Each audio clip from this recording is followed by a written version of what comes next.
যতগুলো রাজনৈতিক দল আছে ইসলামী রাজনীতির নামে আন্দোলন করতেছে, জামাত ইসলাম হোক, খেলাফত মজলিস হোক, চরমনাই পীর সাহেবের দল হোক, তারা একটা ঘোষণা দিয়ে দিক তাদের নির্বাচনী ইশতেহারে, যদি আমরা সংসদে যেতে পারি কাদিয়ানীদেরকে রাষ্ট্রীয়ভাবে অমুসলিম ঘোষণা করব।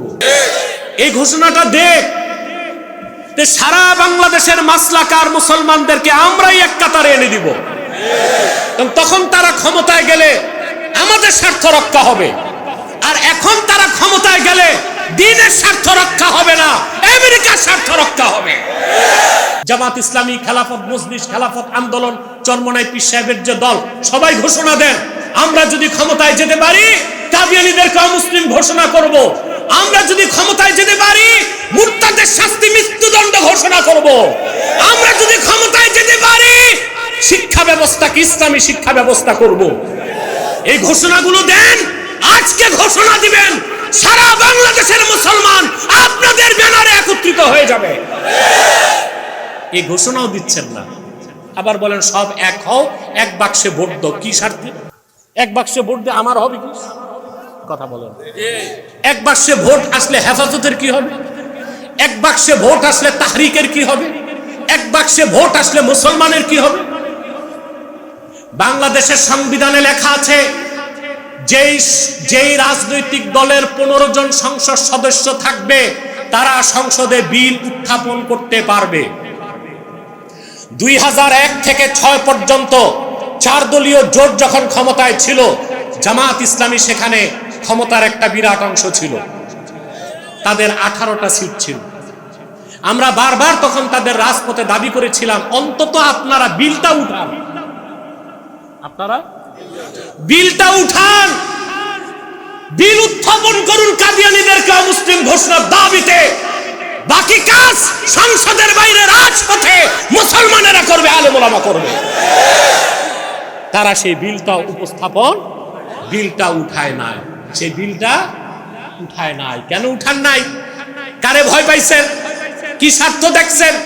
অতএব এখনো এক বাক্সে আপনাদের ভোট দিয়ে সংসদে পাঠাবো। আপনারা তো আমাদের সাথে কমিটমেন্ট করছেন না যে আপনারা যদি রাষ্ট্র ক্ষমতায় যান কাদিয়ানীদেরকে অমুসলিম ঘোষণা করবেন। আপনারা যদি রাষ্ট্র ক্ষমতায় যান মুরতাদের শাস্তি মৃত্যুদণ্ড ঘোষণা করবেন। আপনারা যদি ক্ষমতায় যান শিক্ষা ব্যবস্থাকে ইসলামাইজেশন করবেন। ঘোষণা তো দিচ্ছেন না, তো আমরা কোন স্বার্থে এক হব? এই যে অপবাদ দেয়, আমাকে অপবাদ দেয়, বাবুনগরী সাহেবকে অপবাদ দেয় যে আমরা নাকি ঐক্য নষ্ট করতেছি। ও, দ্বীনের স্বার্থে কথা বললে ঐক্য নষ্ট হয়, আর আমেরিকার স্বার্থে কথা বললে খুব ঐক্য হয়। দ্বীনের স্বার্থ নাই, ওই ঐক্য চাই না। দ্বীনের স্বার্থ যেখানে আছে ঐক্যবদ্ধ হয়ে যাব, নেতৃত্ব চাই না, কর্মী হিসাবে পিছনে হাঁটব। তো যারাই ক্ষমতায় যায় আমাদের মুসলমানদের রক্তে পা রেখে ক্ষমতায় যায়, কিন্তু আমাদের দাবি মানতে চায় না। দেশে সংস্কার হয়েছে, রাজনৈতিক দলের নেতৃবৃন্দ এতবার সংস্কার কমিশনে বসেছেন, একবারও কেন দাবি করেন নাই সংবিধানে আইন করতে হবে খতমে নবুয়ত অস্বীকারী কাদিয়ানীরা কাফের? এই দাবি না করে কিসের ঐক্যমত্যে পৌঁছতে চাচ্ছেন আপনারা? ক্ষমতায় যেতে পারবেন না, আপনাদেরকে ব্যবহার করে ইংরেজদের দালালরাই ক্ষমতায় যাবে, যুক্তরাষ্ট্রের দালালরাই ক্ষমতায় যাবে। ক্ষমতায় যাবার আগে চুক্তি করেন। ঐক্য মৈত্য কমিশন না ঐক্য মৃত্যু কমিশন? এখানে বহুবার বসছে আলেমরা, বিভিন্ন রাজনৈতিক দলে আলেমরা বসছে। এই ক্ষেত্রে সবচেয়ে ব্যতিক্রম আমিরে হেফাজত আল্লামা মুহিবুল্লাহ বাবুনগরী। যেমন ভাগিনা তেমন মামা, কুখ্যাত কাফের কাদিয়ানীদের বিরুদ্ধে কঠোর অবস্থান তার। এই জন্য আমরা তার জন্য দোয়া করি, আমরা তার জন্য দোয়া করি। আর এই একটা কারণে আমি মরহুম জুনায়েদ বাবুনগরী রহমতুল্লাহকে অনেক মহব্বত করতাম। উনিও খতমে নবুয়তের ব্যানারে আন্দোলনে ডাক দিলে কখনো দেরি করতেন না। কুখ্যাত কাফের কাদিয়ানীদের বিরুদ্ধে তার অবস্থানও ছিল অত্যন্ত ইস্পাত কঠিন। এই জন্য আমি ইন্তেকালের পর আর বসে থাকতে পারি না। আমি তার জানাজায় হাটহাজারীতে শরীক হয়েছিলাম। উনি ব্যক্তিগত খুব ভালোবাসতেন আমাকে। তার খাদেম এনামুল হকের কাছ থেকে আমার লেকচার ভিডিওগুলো নিয়ে দেখতেন, দোয়া করতেন। তা আজকে তার মামা, দেখতে বৃদ্ধ মানুষ, বয়স হয়ে গেছে, কিন্তু কাফের মুশরিকদের বিরুদ্ধে অত্যন্ত মজবুত আছে আলহামদুলিল্লাহ। আমরা চাই বাকি আলেমদেরকে মজবুত হইতে হবে। ওরা ক্ষমতার মূলা দেখাবে, মূলা দেখতেই পারবেন, খাইতে পারবেন না। ওদের চরিত্রই এটা। ওরা পশ্চিমাদের বাদ দিয়া কিছু করে না। ওরা মুসলমানদের রক্তে পা রেখে বারবার ক্ষমতায় যায়, কিন্তু মুসলমানদের দাবি দাওয়া আদায় করে না। আমরা এই দাবি আদায় করতে চাই, জোরে বলেন চাই। সেজন্যই তো আমার স্লোগান, মাসলাক যার যার, দিন ইসলাম সবার। আমার মাসলাক আমার কাছে, তোমারটা তোমার কাছে, দিনের স্বার্থে সব এক। সব কি? আজকে সবাই ঐক্যের কথা বলে। কিসের কথা বলে? ঐক্যের কথা। ঐক্য হইছে, কিয়ামত তক হবে। যেই ফর্মুলায় ঐক্য চাচ্ছে আলেমরা, এই ফর্মুলায় তো ঐক্য হবে না। এটা হচ্ছে রাজনৈতিক ঐক্য। এখন বাকি আলেম যারা রাজনীতি করে না, ওনারা চিন্তা করবে না ঐক্য করে আপনাদের ক্ষমতায় পাঠায় আমরা কি পাবো? তো ঐক্য তো আর হবে না, হবে। সেজন্য আমি সোহরাওয়ার্দী উদ্যানে আমার ভাষণে বলেছিলাম, হেফাজত রাজনীতি করবে না, কিন্তু হেফাজতকে রাজনীতির নিয়ন্ত্রণ নিতে হবে। আমার এই বক্তব্যটা সব চ্যানেল এবং পত্রিকা প্রচার করছে। কারণ এই কথার মধ্যে যে কি স্বার্থ আছে আমরা না বুঝলেও ওরা ঠিকই বুঝছে। সাংবাদিকরা, আমি বলেছিলাম যে হেফাজত রাজনীতি করবে না, কিন্তু হেফাজতকে রাজনীতির নিয়ন্ত্রণ নিতে হবে। এখন মনে করেন হেফাজতে অনেক ইসলামী রাজনৈতিক দল আছে না, ওনাদের প্রভাব, ওনাদের পরিচিতি, ওনাদের ক্ষমতা তাদের দলের কারণে না হেফাজতের কারণে? এটা একটু বুঝেন ভালো করে। এরা যদি এদের দলের ব্যানারে দাঁড়ায় 10 জন লোক তো পাবে না, আর এরা যখন হেফাজতের ব্যানারে দাঁড়ায় তখন দেখে লোকের অভাব নাই। কারণ হেফাজত হচ্ছে একটা বিশ্বস্ত অরাজনৈতিক সংগঠন, ঠিক কিনা? এরা লেনা দেনা, নিজেদের দাম বাড়াইতে হেফাজতকে ব্যবহার করে।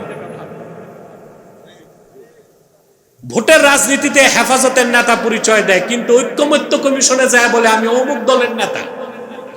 এমন এক দল যেই দলে পেড আছে, কলম আছে, সভাপতি, সেক্রেটারি, দারোয়ান, আর কোনো লোকই নাই, যে আমি অমুক দলের আমির, আমি অমুক দলের আমির, কিন্তু তার রাজনৈতিক কেরিয়ার গড়ে উঠেছে হেফাজতকে ব্যবহার করে। তো হেফাজতকে ব্যবহার করবা আর হেফাজত রাজনীতির নিয়ন্ত্রণ নিবে, তা মানবা না। এই ধোঁকাবাজি তো বাংলাদেশের আলেম সমাজ মেনে নিবে না। প্রিয় ভাইরা, সেজন্য আমাদের স্লোগান মাসলাক যার যার, দিন ইসলাম সবার। রাজনৈতিক ঐক্য সম্ভব না, অরাজনৈতিক ঐক্য হতে হবে। 3টা স্বার্থে আমাদের এক হয়ে যেতে হবে। কটা স্বার্থে? ইসলামের সুমহান স্বার্থ রক্ষায় আমাদের ঐক্যবদ্ধ হইতে হবে। মুসলমানদের মৌলিক দাবিগুলো আদায় আমাদের এক হইতে হবে। মুসলমানদের সবচেয়ে বড় দাবি বাংলাদেশে কাদিয়ানীদেরকে অমুসলিম ঘোষণা করতে হবে। এই দাবি আদায় করতেই হবে। যদি করতে না পারেন, হাসর ময়দানে দাঁড়াতে লজ্জা পাবেন আপনারা, কঠিন বিচারের সম্মুখীন হয়ে যাবেন মুসলমান। 3 নাম্বার আরেকটা স্বার্থ হচ্ছে বাংলাদেশের স্বাধীনতা রক্ষা করা। এই 3টা স্বার্থ সামনে রেখে সকল মাসলাক ও সকল রাজনৈতিক দলের মানুষ এক প্ল্যাটফর্মে আসতে পারে। কিন্তু যদি ঐক্যটা হয় রাজনৈতিক, তো বাকি আলেমরা চিন্তা করবে উনারে রাজনীতিতে এমপি বানায় আমার লাভ কি, উনাকে মন্ত্রী বানায় আমার লাভ কি? লাভ তো নাই। হ্যাঁ, লাভ হতো। যতগুলো রাজনৈতিক দল আছে ইসলামী রাজনীতির নামে আন্দোলন করতেছে, জামাত ইসলাম হোক, খেলাফত মজলিস হোক, চরমনাই পীর সাহেবের দল হোক, তারা একটা ঘোষণা দিয়ে দিক তাদের নির্বাচনী ইশতেহারে, যদি আমরা সংসদে যেতে পারি কাদিয়ানীদেরকে রাষ্ট্রীয়ভাবে অমুসলিম ঘোষণা করব। কথা বলে এই ঘোষণাটা দেখ, সারা বাংলাদেশের মাসলাকার মুসলমানদেরকে আমরাই এক কাতারে এনে দিব। তখন তারা ক্ষমতায় গেলে আমাদের স্বার্থ রক্ষা হবে। আর এখন তারা ক্ষমতায় গেলে দ্বীনের স্বার্থ রক্ষা হবে না, আমেরিকার স্বার্থ রক্ষা হবে, গণতন্ত্রের স্বার্থ রক্ষা হবে। এই গণতন্ত্র আর যুক্তরাষ্ট্রের স্বার্থে আমরা ঐক্য হতে চাই না, দ্বীনের স্বার্থে আমরা এক হতে চাই। আপনারা লিখুন, আপনাদের ইশতেহারে, নির্বাচনী ইশতেহারে লিখুন, জামাত ইসলামী, খেলাফত মজলিস, খেলাফত আন্দোলন, চরমনাই পীর সাহেবের যে দল, সবাই ঘোষণা দেন আমরা যদি ক্ষমতায় যেতে পারি কাদিয়ানীদেরকে অমুসলিম ঘোষণা করব। আমরা যদি ক্ষমতায় যেতে পারি মুরতাদের শাস্তি মৃত্যুদণ্ড ঘোষণা করব। আমরা যদি ক্ষমতায় যেতে পারি শিক্ষা ব্যবস্থাকে ইসলামী শিক্ষা ব্যবস্থা করব। এই ঘোষণাগুলো দেন, আজকে ঘোষণা দিবেন, সারা বাংলাদেশের মুসলমান আপনাদের ব্যানারে একত্রিত হয়ে যাবে। এই ঘোষণাও দিচ্ছেন না, আবার বলেন সব এক হও, এক বাক্সে ভোট দাও। কি স্বার্থে? এক বাক্সে ভোট দিয়ে আমার হবে কি? কথা বলেন। এক বাক্সে ভোট আসলে হেফাজতের কি হবে? এক বাক্সে ভোট আসলে তাহরিকের কি হবে? এক বাক্সে ভোট আসলে মুসলমানের কি হবে? বাংলাদেশের সংবিধানে লেখা আছে যেই রাজনৈতিক দলের 15 জন সংসদ সদস্য থাকবে তারা সংসদে বিল উত্থাপন করতে পারবে। 2001 থেকে 6 পর্যন্ত 4 দলীয় জোট যখন ক্ষমতায় ছিল, জামাত ইসলামী সেখানে ক্ষমতার একটা বিরাট অংশ ছিল। তাদের 18টা সিট ছিল। আমরা বারবার তখন তাদের রাজপথে দাবি করেছিলাম, অন্তত আপনারা বিলটা উঠান, আপনারা বিলটা উঠান, বিল উত্থাপন করুন কাদিয়ানীদেরকে মুসলিম ঘোষণার দাবিতে। বাকি কাজ সংসদের বাইরে রাজপথে মুসলমানেরা করবে, আলেম ওলামা করবে। তারা সেই বিলটা উপস্থাপন, বিলটা উঠায় নাই। সেই বিলটা উঠায় নাই। কেন উঠান নাই? কারে ভয় পাইছেন? কি স্বার্থ দেখছেন?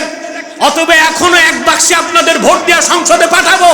আপনারা তো আমাদের সাথে কমিটমেন্ট করছেন না যে আপনারা যদি রাষ্ট্র ক্ষমতায় যান কাদিয়ানীদেরকে অমুসলিম ঘোষণা করবেন।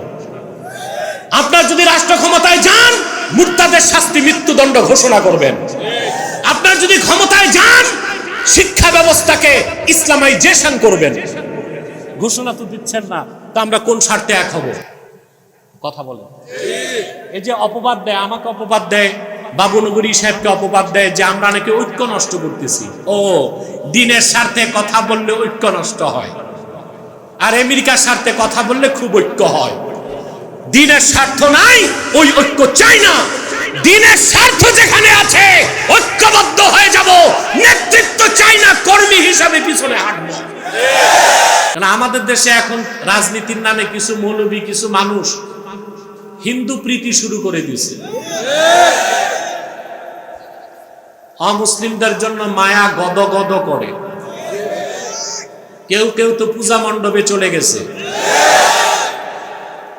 সমসম লাড্ডুও খাইছে, কেউ আবার গীতাও পড়ছে, শুধু মূর্তিরে সেজদাটা করে নাই।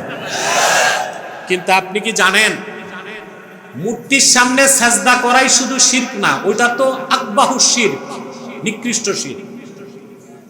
মূর্তির সামনে তাজিমের সাথে দাঁড়ানোটা নাউউম মিন আনওয়াইশ শিরক, এটা এক প্রকার শিরক। ওরা বলতে পারে সাফাই গাইতে যে আমরা তো আর সেজদা করি নাই, চুমা দেইনি, বলতে পারে না? কিন্তু না, তাদের কল্যাণে, তাদের ভালোর জন্যই বলছি ভাই, সম্মানের সাথে আওসান, আসনাম যেগুলোর ইবাদত হয়, মুশরিকরা ইবাদত করে, ওই রকম মূর্তির সামনে সম্মানের সাথে দাঁড়ানোটাও শিরক। তাদের তওবা করতে হবে। তো এখন রাজনীতির নামে অমুসলিমদের প্রীতি বেড়ে গেছে। অনেকেই বলে বাংলাদেশ তো ধর্মনিরপেক্ষ দেশ, কাদিয়ানীরা আছে থাকুক। আমরাও তো বলি থাকুক, কিন্তু মুসলিম পরিচয়ে থাকতে পারবে না, অমুসলিম পরিচয়ে থাকতে হবে।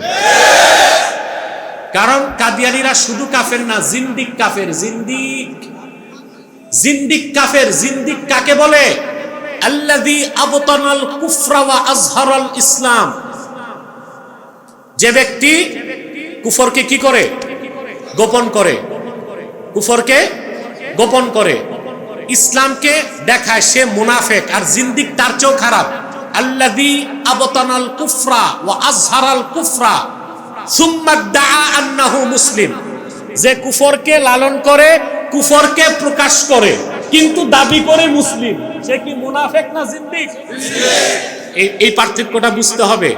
আমি দেখতেছি এখানে বেশি আলেম আর ছাত্র, তা আপনারা তো সব পড়ছেন, বুঝেন, জানেন, আমি আর একটু মনে করাই দিচ্ছি। তো যে ব্যক্তি আল্লাযী আম্মাল মুনাফিক ফাহুয়াল্লাযী আবতানাল কুফরা ওয়া আযহারাল ইসলাম, যে গোপনে কুফরকে লালন করে আর দেখায় আমি মুসলিম, সে মুনাফিক। এক একটা কুফরও তার দ্বারা প্রকাশ না পেলে সে মুনাফিক। ফাহুয়া কাফিরুন ইনদাল্লাহ মুসলিম ইনদান নাস, সে হচ্ছে আল্লাহর দৃষ্টিতে কাফের, কিন্তু সে যেহেতু ভিতরে ঈমান নাই, কিন্তু যেহেতু একটা কুফরও প্রকাশ করে নাই, আমরা তাকে মুসলিম মনে করতে পারি, কিন্তু সে আসলে কি? তাকে আমরা মসজিদে ঢুকতে দিব, তাকে আমরা আমাদের কবরস্থানে দাফনও করব, কারণ সে তো কুফরটাকে আর প্রকাশ করে নাই কথার দ্বারা, কাজের দ্বারা, লেখার দ্বারা। কিন্তু কাদিয়ানীরা শুধু কাফের না, জিন্দিক। জিন্দিক হচ্ছে কুফরকে লালন করে, কুফরকে প্রচার করে, কিন্তু দাবি করে মুসলিম। এরা কি শুধু কাফের না জিন্দিক? জাহিদ, আমার শ্বাস বন্ধ হয়ে যাবে, তোমরা একটু দূরে বসো, একটু রিল্যাক্স দাও আমাকে, আরো দূরে যাও, আরো দূরে, সামনে জানাবে। বুঝতেছেন ভাই? এখন ইহুদি, খ্রিস্টান, বৌদ্ধ এরা কাফের। এরা কি? এরা আমাদের সাথে বসবাস করবে, কোনো আপত্তি নাই, এরা এদেরটা করবে, আমরা। কিন্তু জিন্দিক কাফেরের ক্ষেত্রে ফতোয়া কি জানেন? জিন্দিক কাফেরের ক্ষেত্রে চারো মাযহাবের ফতোয়া হচ্ছে জিন্দিকের একমাত্র শাস্তি মৃত্যুদণ্ড। যদি তওবা না করে, জিন্দিকের শাস্তি কি? মৃত্যুদণ্ড। তাহলে ইহুদি, খ্রিস্টান, হিন্দু, বৌদ্ধ আমাদের সমাজে থাকতে পারবে, নাস্তিকরাও থাকতে পারবে, পারসীরা, অগ্নি পূজারীরাও থাকতে পারবে, কিন্তু জিন্দিকের থাকার অধিকার নাই। জিন্দিককে থাকতে হবে অমুসলিম পরিচয়ে। মুসলিম পরিচয় দিলে মেনে নেওয়া হবে না। যদি সরকার দাবি না মানে, আমরাই মৃত্যুদণ্ড দেবার আইনকে হাতে তুলে নিতে বাধ্য হব।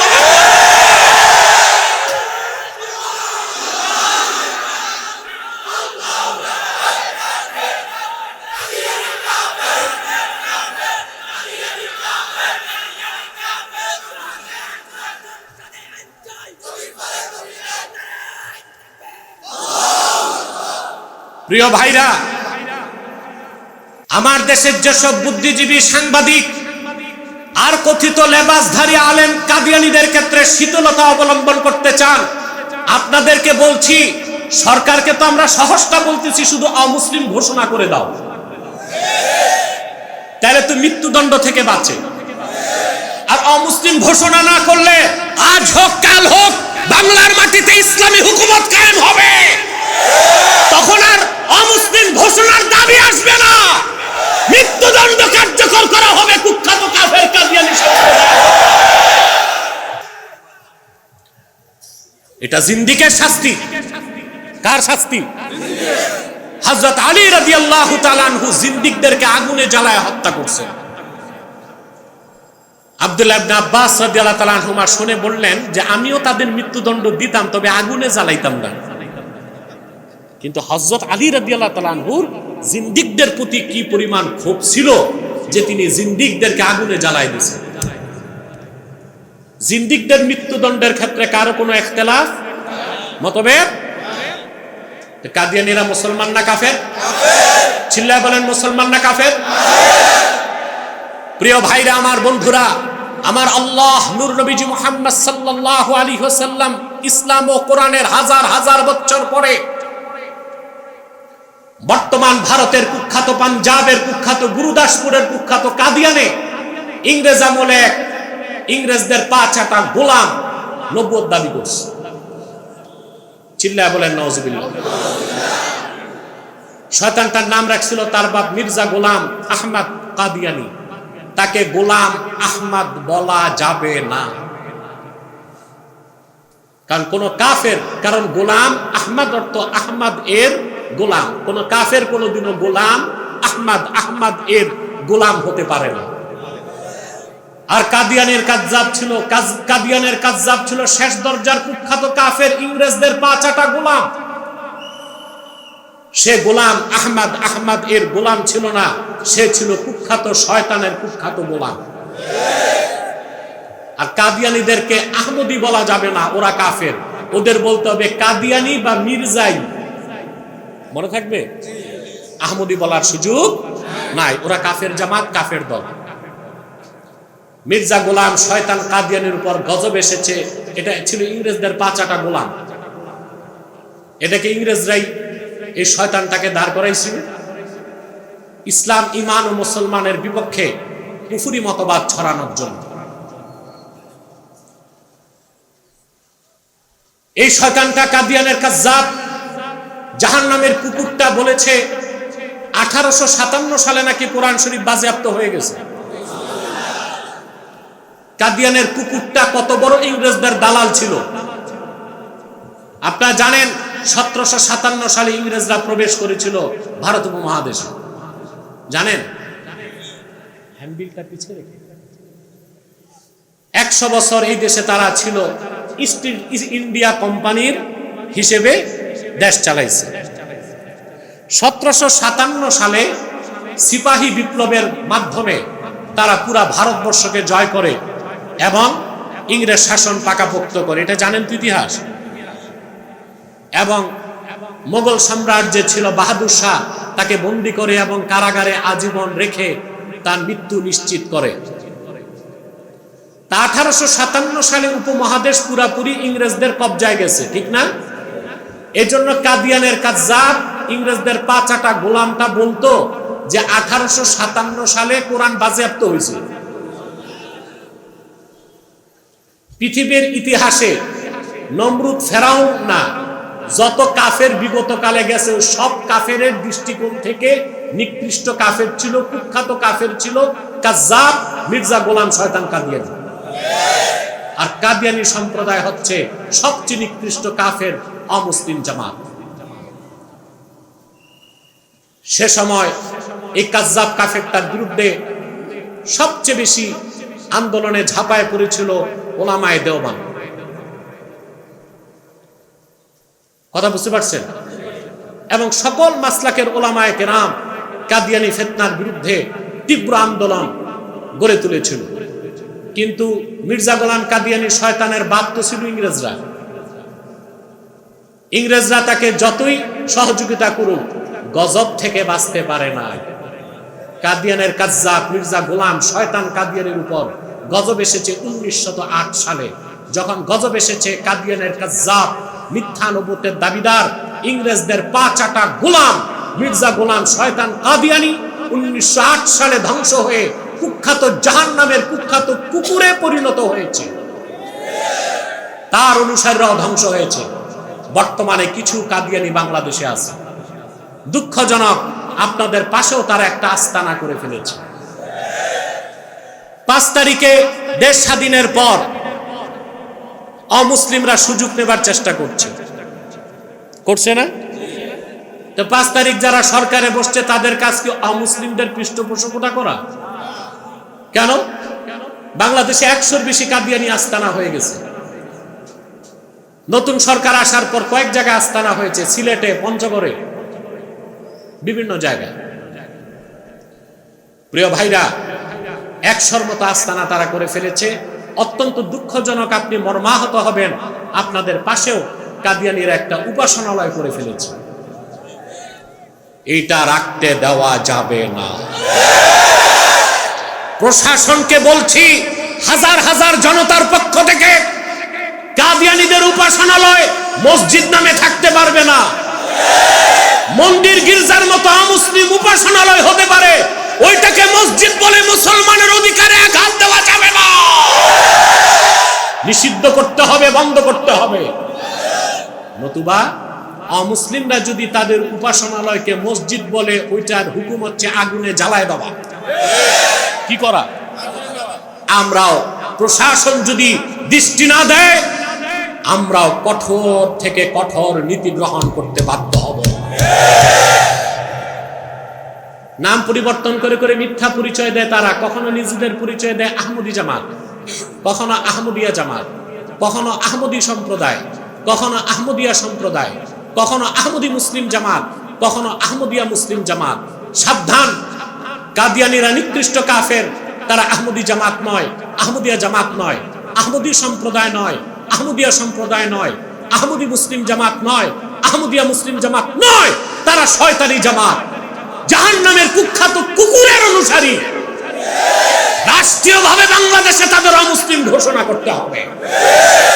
এই দাবি করে আসছে বাংলাদেশের মানুষ আইয়ুব খানের আমল থেকে। আইয়ুব খানের এক মন্ত্রী ছিল পররাষ্ট্রমন্ত্রী জাফরুল্লাহ চৌধুরী, সে ছিল কাদিয়ানি। তার সময় বাংলাদেশে এই ফিতনাটা বেড়েছে, পঞ্চগড়ে কাদিয়ানিরা জায়গা পেয়েছে। তখন থেকে সেই শামসুল হক ফরিদপুরি রহমতুল্লাহ থেকে শুরু করে আজ পর্যন্ত কত বছর হয়ে গেল বাংলাদেশের মুসলমান দাবি করে আসছে কাদিয়ানীদেরকে অমুসলিম ঘোষণা করো, কিন্তু যারাই ক্ষমতায় যায় আমাদের মুসলমানদের রক্তে পা রেখে ক্ষমতায় যায়, কিন্তু আমাদের দাবি মানতে চায় না। দেশে সংস্কার হয়েছে, রাজনৈতিক দলের নেতৃবৃন্দ এতবার সংস্কার কমিশনে বসেছেন, একবারও কেন দাবি করেন নাই সংবিধানে আইন করতে হবে খতমে নবুয়ত অস্বীকারী কাদিয়ানীরা কাফের? এই দাবি না করে কিসের ঐক্যমত্যে পৌঁছতে চাচ্ছেন আপনারা? ক্ষমতায় যেতে পারবেন না, আপনাদেরকে ব্যবহার করে ইংরেজদের দালালরাই ক্ষমতায় যাবে, যুক্তরাষ্ট্রের দালালরাই ক্ষমতায় যাবে। ক্ষমতায় যাবার আগে চুক্তি করেন। ঐক্য মৈত্য কমিশন না ঐক্য মৃত্যু কমিশন? এখানে বহুবার বসছে আলেমরা, বিভিন্ন রাজনৈতিক দলে আলেমরা বসছে। এই ক্ষেত্রে সবচেয়ে ব্যতিক্রম আমিরে হেফাজত আল্লামা মুহিবুল্লাহ বাহুনগর, যেমন ভাগিনা তেমন মামা। কুখ্যাত কাফের কাদিয়ানীদের বিরুদ্ধে কঠোর অবস্থান তার, এজন্য আমরা তার জন্য দোয়া করি, আমরা তার জন্য দোয়া করি। আর এই একটা কারণে আমি মরহুম জুনায়েদ বাবুল নবীর রহমতুল্লাহকে অনেক মহব্বত করতাম। উনিও খতমে নবুয়তের ব্যানারে আন্দোলনে ডাক দিলে কখনো দেরি করতেন না। কুখ্যাত কাফের কাদিয়ানীদের বিরুদ্ধে তার অবস্থানও ছিল অত্যন্ত ইস্পাত কঠিন। এই জন্য আমি ইন্তেকালের পর আর বসে থাকতে পারি না, আমি তার জানাজায় হাটহাজারীতে শরীক হয়েছিলাম। উনি ব্যক্তিগত খুব ভালোবাসতেন আমাকে। তার খাদেম এনামুল হকের কাছ থেকে আমার লেকচার ভিডিওগুলো নিয়ে নিয়ে দেখতেন, দোয়া করতেন। তা আজকে তার মামা দেখতে বৃদ্ধ মানুষ, বয়স হয়ে গেছে, কিন্তু কাফের মুশরিকদের বিরুদ্ধে অত্যন্ত মজবুত আছে। আলহামদুলিল্লাহ। আমরা চাই বাকি আলেমদেরকে মজবুত হইতে হবে। ওরা ক্ষমতার মূলা দেখাবে, মূলা দেখতেই পারবেন, খাইতে পারবেন না। ওদের চরিত্রই এটা। ওরা পশ্চিমাদের বাদ দিয়া কিছু করে না। ওরা মুসলমানদের রক্তে পা রেখে বারবার ক্ষমতায় যায়, কিন্তু মুসলমানদের দাবি দাওয়া আদায় করে না। আমরা এই দাবি আদায় করতে চাই, জোরে বলেন চাই। সেজন্যই তো আমার স্লোগান, মাসলাক যার যার, দিন ইসলাম সবার। আমার মাসলাক আমার কাছে, তোমারটা তোমার কাছে, দিনের স্বার্থে সব এক। সব কি? আজকে সবাই ঐক্যের কথা বলে। কিসের কথা বলে? ঐক্যের কথা। ঐক্য হইছে? কিয়ামত তক হবে। যেই ফর্মুলায় ঐক্য চাচ্ছে আলেমরা, এই ফর্মুলায় তো ঐক্য হবে না। এটা হচ্ছে রাজনৈতিক ঐক্য। এখন বাকি আলেম যারা রাজনীতি করে না, ওনারা চিন্তা করবে না ঐক্য করে আপনাদের ক্ষমতায় পাঠায় আমরা কি পাবো? তো ঐক্য তো আর হবে না, হবে? সেজন্য আমি সোহরাওয়ার্দী উদ্যানে আমার ভাষণে বলেছিলাম, হেফাজত রাজনীতি করবে না, কিন্তু হেফাজতকে রাজনীতির নিয়ন্ত্রণ নিতে হবে। আমার এই বক্তব্যটা সব চ্যানেল এবং পত্রিকা প্রচার করছে, কারণ এই কথার মধ্যে যে কি স্বার্থ আছে আমরা না বুঝলেও ওরা ঠিকই বুঝছে। সাংবাদিকরা, আমি বলেছিলাম যে হেফাজত রাজনীতি করবে না, কিন্তু হেফাজতকে রাজনীতির নিয়ন্ত্রণ নিতে হবে। এখন মনে করেন হেফাজতে অনেক ইসলামী রাজনৈতিক দল আছে না, ওনাদের প্রভাব, ওনাদের পরিচিতি, ওনাদের ক্ষমতা তাদের দলের কারণে না হেফাজতের কারণে? এটা একটু বুঝেন ভালো করে। এরা যদি এদের দলের ব্যানারে দাঁড়ায় 10 জন লোক তো পাবে না, আর এরা যখন হেফাজতের ব্যানারে দাঁড়ায় তখন দেখে লোকের অভাব নাই। কারণ হেফাজত হচ্ছে একটা বিশ্বস্ত অরাজনৈতিক সংগঠন, ঠিক কিনা? এরা লেনা দেনা, নিজেদের দাম বাড়াইতে হেফাজতকে ব্যবহার করে। ভোটের রাজনীতিতে হেফাজতের নেতা পরিচয় দেয়, কিন্তু ঐক্যমত্য কমিশনে যায় বলে আমি অমুক দলের নেতা। এমন এক দল যেই দলে পেড আছে, কলম আছে, সভাপতি, সেক্রেটারি, দারোয়ান, আর কোনো লোকই নাই, যে আমি অমুক দলের আমির, আমি অমুক দলের আমির, কিন্তু তার রাজনৈতিক কেরিয়ার গড়ে উঠেছে হেফাজতকে ব্যবহার করে। তো হেফাজতকে ব্যবহার করবা, আর হেফাজত রাজনীতির নিয়ন্ত্রণ নিবে তা মানবা না, এই ধোঁকাবাজি তো বাংলাদেশের আলেম সমাজ মেনে নিবে না। প্রিয় ভাইরা, সেজন্য আমাদের স্লোগান মাসলাক যার যার, দিন ইসলাম সবার। রাজনৈতিক ঐক্য সম্ভব না, অরাজনৈতিক ঐক্য হতে হবে। তিনটা স্বার্থে আমাদের এক হয়ে যেতে হবে। কটা স্বার্থে? ইসলামের সুমহান স্বার্থ রক্ষায় আমাদের ঐক্যবদ্ধ হইতে হবে। মুসলমানদের মৌলিক দাবিগুলো আদায় আমাদের এক হইতে হবে। মুসলমানদের সবচেয়ে বড় দাবি বাংলাদেশে কাদিয়ানীদেরকে অমুসলিম ঘোষণা করতে হবে। এই দাবি আদায় করতেই হবে। যদি করতে না পারেন, হাসর ময়দানে দাঁড়াতে লজ্জা পাবেন আপনারা, কঠিন বিচারের সম্মুখীন হয়ে যাবেন মুসলমান। 3 নাম্বার আরেকটা স্বার্থ হচ্ছে বাংলাদেশের স্বাধীনতা রক্ষা করা। এই তিনটা স্বার্থ সামনে রেখে সকল মাসলাক ও সকল রাজনৈতিক দলের মানুষ এক প্ল্যাটফর্মে আসতে পারে। কিন্তু যদি ঐক্যটা হয় রাজনৈতিক, তো বাকি আলেমরা চিন্তা করবে উনারে রাজনীতিতে এমপি বানায় আমার লাভ কি, ওনাকে মন্ত্রী বানায় আমার লাভ কি? লাভ তো নাই। হ্যাঁ, লাভ হতো। যতগুলো রাজনৈতিক দল আছে ইসলামী রাজনীতির নামে আন্দোলন করতেছে, জামাত ইসলাম হোক, খেলাফত মজলিস হোক, চরমনাই পীর সাহেবের দল হোক, তারা একটা ঘোষণা দিয়ে দিক তাদের নির্বাচনী ইশতেহারে, যদি আমরা সংসদে যেতে পারি কাদিয়ানীদেরকে রাষ্ট্রীয়ভাবে অমুসলিম ঘোষণা করব। কথা বলেন, এই ঘোষণাটা দেখ, সারা বাংলাদেশের মাসলাকার মুসলমানদেরকে আমরাই এক কাতারে এনে দিব। তখন তারা ক্ষমতায় গেলে আমাদের স্বার্থ রক্ষা হবে। আর এখন তারা ক্ষমতায় গেলে দ্বীনের স্বার্থ রক্ষা হবে না, আমেরিকার স্বার্থ রক্ষা হবে, গণতন্ত্রের স্বার্থ রক্ষা হবে। এই গণতন্ত্র আর যুক্তরাষ্ট্রের স্বার্থে আমরা ঐক্য হতে চাই না, দ্বীনের স্বার্থে আমরা এক হতে চাই। আপনারা লিখুন, আপনাদের ইশতেহারে, নির্বাচনী ইশতেহারে লিখুন, জামাত ইসলামী, খেলাফত মজলিস, খেলাফত আন্দোলন, চরমনাই পীর সাহেবের যে দল, সবাই ঘোষণা দেন আমরা যদি ক্ষমতায় যেতে পারি কাদিয়ানীদেরকে অমুসলিম ঘোষণা করব। আমরা যদি ক্ষমতায় যেতে পারি মুরতাদের শাস্তি মৃত্যুদণ্ড ঘোষণা করব। আমরা যদি ক্ষমতায় যেতে পারি শিক্ষা ব্যবস্থাকে ইসলামী শিক্ষা ব্যবস্থা করব। এই ঘোষণাগুলো দেন, আজকে ঘোষণা দিবেন, সারা বাংলাদেশের মুসলমান আপনাদের ব্যানারে একত্রিত হয়ে যাবে। এই ঘোষণাও দিচ্ছেন না, আবার বলেন সব এক হও, এক বাক্সে ভোট দাও। কি স্বার্থে? এক বাক্সে ভোট দিয়ে আমার হবে কি? কথা বলেন। এক বাক্সে ভোট আসলে হেফাজতের কি হবে? এক বাক্সে ভোট আসলে তাহরিকের কি হবে? এক বাক্সে ভোট আসলে মুসলমানের কি হবে? বাংলাদেশের সংবিধানে লেখা আছে যেই রাজনৈতিক দলের 15 জন সংসদ সদস্য থাকবে তারা সংসদে বিল উত্থাপন করতে পারবে। 2001 থেকে 6 পর্যন্ত 4 দলীয় জোট যখন ক্ষমতায় ছিল, জামাত ইসলামী সেখানে ক্ষমতার একটা বিরাট অংশ ছিল, তাদের 18টা সিট ছিল। আমরা বারবার তখন তাদের রাজপথে দাবি করেছিলাম অন্তত আপনারা বিলটা উঠান, আপনারা বিলটা উঠান, বিল উত্থাপন করুন কাদিয়ানীদেরকে মুসলিম ঘোষণার দাবিতে। বাকি কাজ সংসদের বাইরে রাজপথে মুসলমানেরা করবে, আলেম ওলামা করবে। তারা সেই বিলটা উপস্থাপন, বিলটা উঠায় নাই। সেই বিলটা উঠায় নাই। কেন উঠান নাই? কারে ভয় পাইছেন? কি স্বার্থ দেখছেন?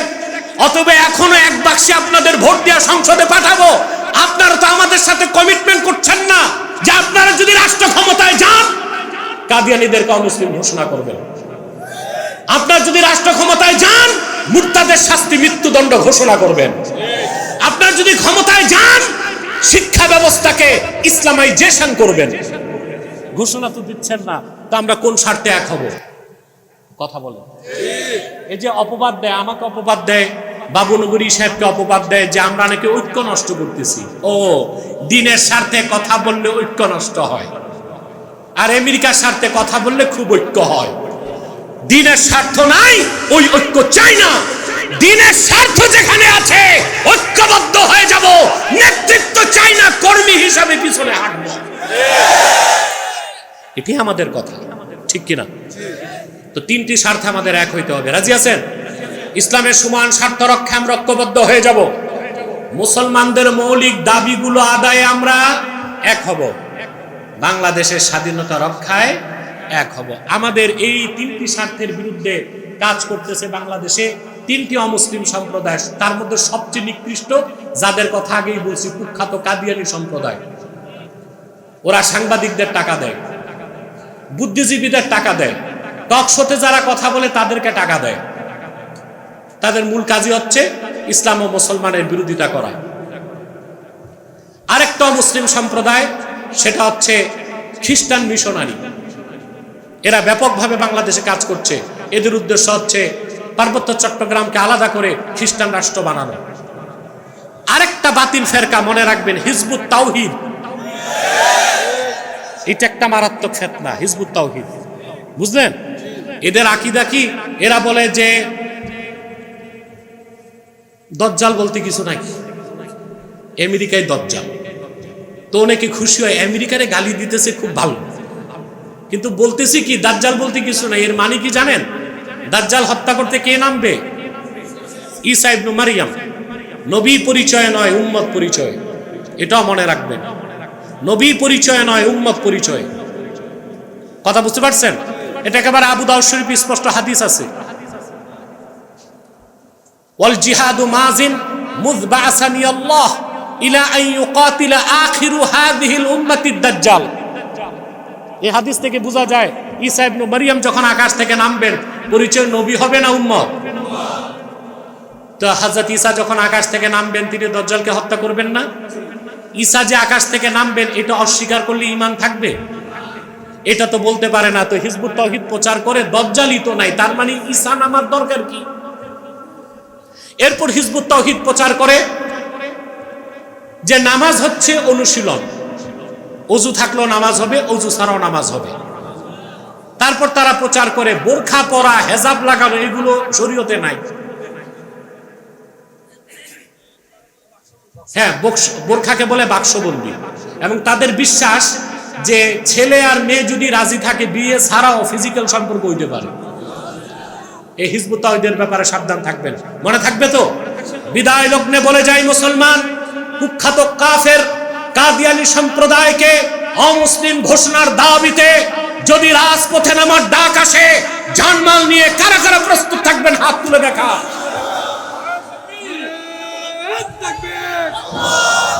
প্রিয় ভাইরা, বাস বাস,